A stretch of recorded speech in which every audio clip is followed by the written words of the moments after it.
ஸ்ரீ லக்ஷ்மி நரசிம்ம புராணம் 18ஆம் அத்தியாயம்.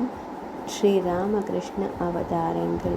கேளுங்கள், நான் அவர்களை குறித்து தங்களுக்கு கூறுகிறேன். ஒரு காலத்தில் பூதேவி என்ற தெய்வம் சத்தியலோகத்திற்கு சென்று நிகம கோஷ்டியில் பிரம்மதேவரை கண்டு பணிவுடன் அவரிடம் வேண்டினாள். அவர் என்ன கூறினார்? கமலாசனரே, தேவர்களுக்கும் அசுரர்களுக்கும் இடையிலான போரில் ஸ்ரீ மகாவிஷ்ணுவின் சக்கரத்தால் தோற்கடிக்கப்பட்ட அசுரர்கள் பூமியில் க்ஷத்ரிய வம்சாவளிகளில் பிறந்தவர்கள். அவர்கள் கம்சன் மற்றும் பிறரை போன்றவர்கள். அவர்கள் ஒழுக்கம் மற்றும் சாதி விதிகள் இல்லாமல் நடந்து கொள்கிறார்கள். அவர்களை தாக்குவது எனக்கு அப்பாற்பட்டது. அந்த சுமையை குறைக்க ஏதாவது வழியை கண்டுபிடிக்க வேண்டும் என்று நான் கோர வந்திருக்கிறேன். கமலாசனரை, பொறுமையாக கேட்டு ஆறுதலாக, தாயே, கவலை கொள்ள வேண்டாம்.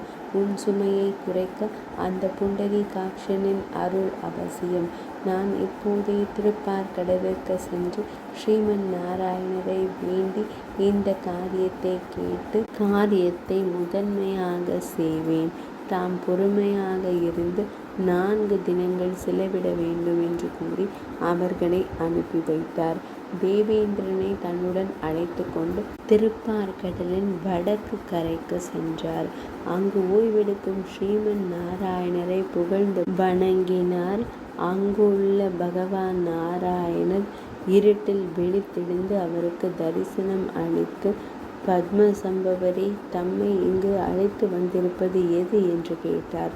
பிரம்மதேவர் மிகுந்த மகிழ்ச்சியுடன் கேட்டார். சரி, என் சக்திகள் சீத்தை வெள்ளை மற்றும் அசிதை கருப்பு வாசுதேவரில் நுழைந்து அவரது மனைவியர் ரோஹிணி மற்றும் தேவர்களுக்கு மகன்களை பெற்றெடுக்கும். அவர்கள் கம்சனின் தீயவர்களை கொள்வார்கள். இந்த வழியில் பூமியின் சுமை நீங்கும் என்று பகவான் ஸ்ரீமன் நாராயணர் கூறினார். பின்னர் பணி முடிந்ததும் மகிழ்ச்சியடைந்த பிரம்மதேவர் தனது சொந்த இடங்களுக்கு சென்றார். பின்னர் வாசுதேவரின் மனைவி சீதா சக்தியான அன்னை தேவகி மற்றும் அன்னை ரோகிணியின் வயிற்றில் ஒரு ஆண் குழந்தையை கருத்தரித்தாள். அந்த குழந்தையை பலராமர், தேவகியின் குழந்தையை பகவான் ஸ்ரீகிருஷ்ணர், அசிதா சக்தி ஒரு மகனை பெற்றெடுத்தாள். அவர் ஸ்ரீகிருஷ்ணர். அந்த அவதார மனிதர்கள் தங்கள் குழந்தை பருவத்திலிருந்தே தீமையை கொல்லும் மிக அற்புதமான செயல்களை செய்தார்கள். கேட்பாய் அரசரே, நான் தங்களுக்கு கூறுவேன். பலத்தில் நிகரற்ற ராமர் வலிமை மிக்க ராமராக வளர்ந்தார். ஒரு இரவு குழந்தையாக இருந்தபோது இரவு நேர அரக்கன் சகுனியை வயிற்றில் உதைத்து கொன்றார். இப்படியே தொடர்ந்தார். படிப்படியாக அவர் வளர்ந்து தேனுகாசுரனையும் பிரலம்பனையும் கொன்றார்.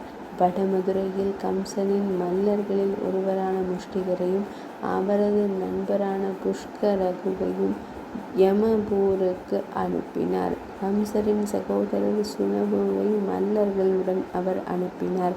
தனது இளவலுடன் சேர்ந்து தன் தாத்தாவிற்கு முடிசூட்டினார். சாந்தி பிணி முனிவரிடத்தில் படித்தார். வடமதுரையின் மீது படையெடுத்த மகத மன்னரை வென்று முத்தமிட்டார். கடல் நீரில் துவாரகை கட்டுவதற்கு முன்பு நின்றவர் பலராம சுவாமி ஆவார்.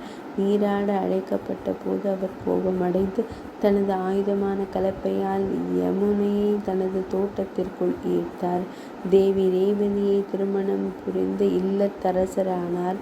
சூதாட்டத்தில் கலிங்க மன்னனை தோற்கடித்த பலராம சுவாமி குந்தினபுரத்தின் இளவரசியான தேவி ருக்மிணியை ஒரு குச்சியால் கொன்ற வீர சிரோமணி துன்மார்க்கர்களை தண்டித்து பூமியில் உள்ள அனைத்து புனித தலங்களிலும் மூழ்கடித்த புனித கதாபாத்திரத்தில் பலராம சுவாமி. இப்போது அந்த பெரியவரின் தம்பி பகவான் ஸ்ரீகிருஷ்ணன் பரமாத்மாவின் மகத்தான செயல்களை கேளுங்கள். பாலகிருஷ்ணர் பால் அருந்தும் குழந்தையாக இருந்தபோதே பூதனையை கொன்று சகடாசுரன் என்ற அரக்கனை காட்டிற்கு ஓட்டி மட்டி மரங்களுக்கு அனுப்பினார். அவர் முக்தியை வழங்கினார். தீய பாம்பான காளிங்கனை யமுனை நதியை விட்டு விரட்டினார். கோவர்த்தனத்தில் ஏறி பசுக்களையும் மாடு மேய்ப்பவர்களையும் பாறை காட்டிலிருந்து காப்பாற்றினார். கம்சன் மற்றும் அவரது உதவியாளரான சாணூரன் மற்றும் அவரது நண்பர்களை ஒரு நொடியில் யமுனையின் விருந்தினர்களாக ஆக்கினார். தமையனாரான பலராம சுவாமியுடன் இணைந்து சாந்தேபினி முனிவனின் ஆசிரமத்தில் 64 தினங்களில் 64 கலைகளையும் கற்றுக்கொண்டார் பகவான் ஸ்ரீ கிருஷ்ணர். மேலும் குருவிற்கு பரிசாக சிறிது காலத்திற்கு முன்பு இறந்த குருவின் மகனை யமனின் வீட்டிலிருந்து அழைத்து வந்து குருவிடம் வழங்கினார். நரகாசுரனை கொன்று உலகை காப்பாற்றினார். தேவேந்திரனை இகழ்ந்து நந்தன காட்டில் இருந்த பாரிஜாத மரத்தை பூமிக்கு கொண்டு வந்தார். பாண்டவரான அர்ஜுனரின் தேரோட்டியானார். கௌரவ வம்சத்தை பெயரற்றதாகவும் உருவமற்றதாகவும் ஆக்கினார். குருக்ஷேத்திரத்தில் அர்ஜுனனுக்கு கற்பித்தது போல அவர் ஆன்மீக யோக அறிவியலை உலகிற்கு வழங்கினார். இவ்வாறு அவர் கீதாச்சாரியார் ஆனார். இந்த வழியில் பகவான் ஆன ஸ்ரீராமகிருஷ்ணர்கள் தீமையை அழித்து தர்மத்தின் பாதுகாவலராக ஆனார். பூமியின் சுமையை நீக்கினார். பின்னர் நாயகியரான ஸ்ரீ பூமி தேவியர் வடிவங்களில் இணைந்து அவர் ஸ்ரீமன் நாராயணருடன் இணைந்தார். அடுத்தது ஸ்ரீஹரியின் 10வது அவதாரம். 18ஆம் அத்தியாயம் நிறைவடைந்தது.